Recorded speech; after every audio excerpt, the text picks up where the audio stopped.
Presentamos Entrevista.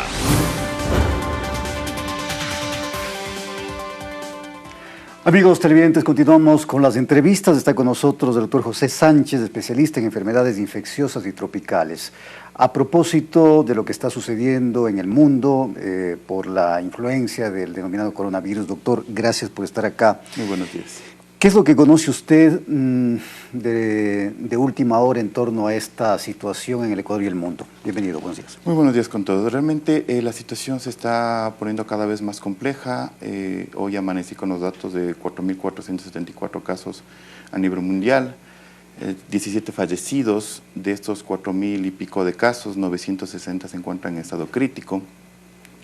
Aparentemente la diseminación se está llevando más allá de las fronteras esperadas. Tome en cuenta que países de la región ya empiezan a mostrar pacientes con sintomatología respiratoria bastante intensa, muy característico de estos coronavirus. También recordar que los coronavirus tienen un rango de sintomatología muy amplia. Un coronavirus puede ir desde un resfrío común hasta lo que pasa actualmente, un virus bastante intenso de manera amplia. Y por eso fue difícil, de alguna manera, detectar lo que sucedía con el ciudadano chino que se encuentra en el Ecuador, aislado, se dice, con la posibilidad, con el riesgo del coronavirus.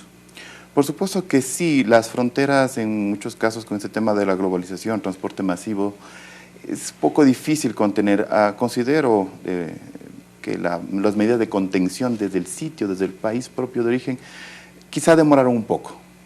Llega a diseminarse en América del Norte, América del Sur, parte de Europa, y el Reglamento Sanitario Internacional establece medidas de contención y mitigación ante estos casos.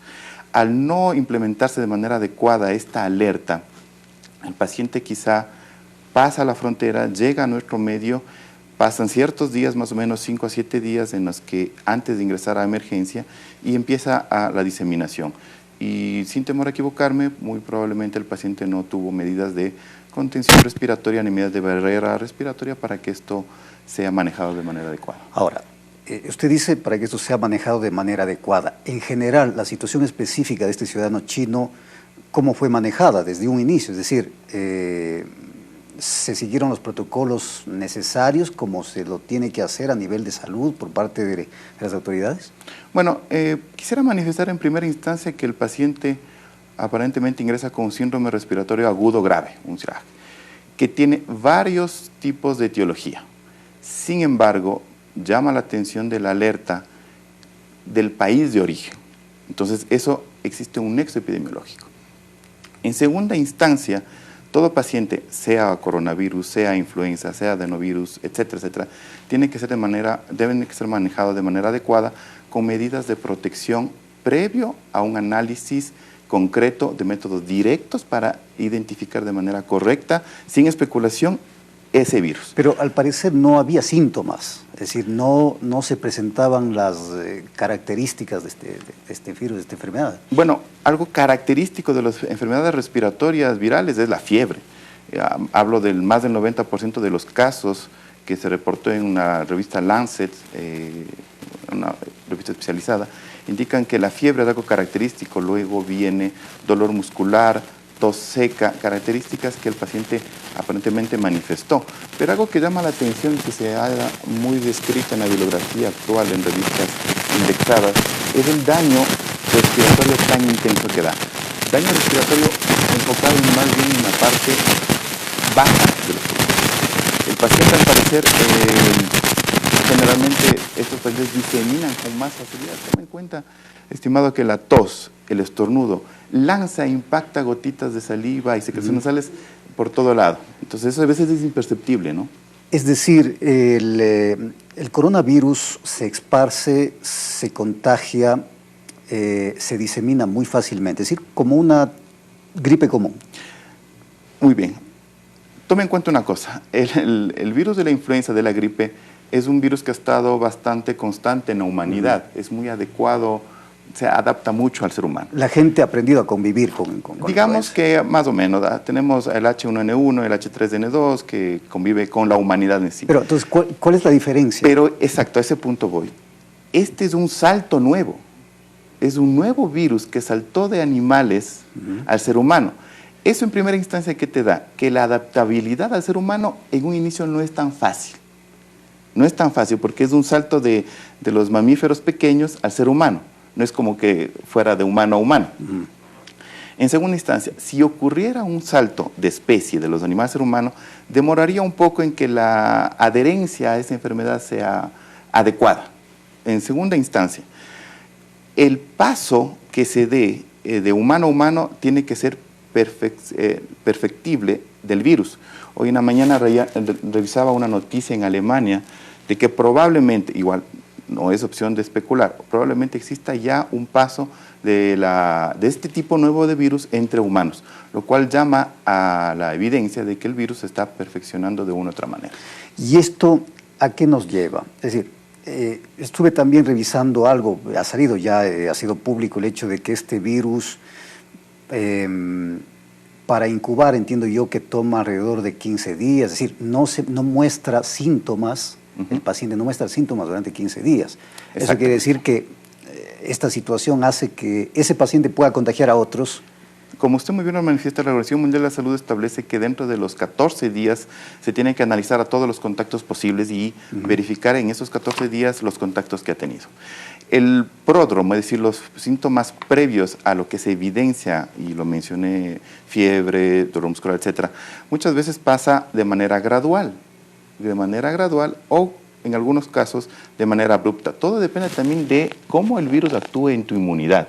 Ese es un tema muy importante. ¿Necesariamente la persona que se contagia con este virus puede derivar en la muerte? No.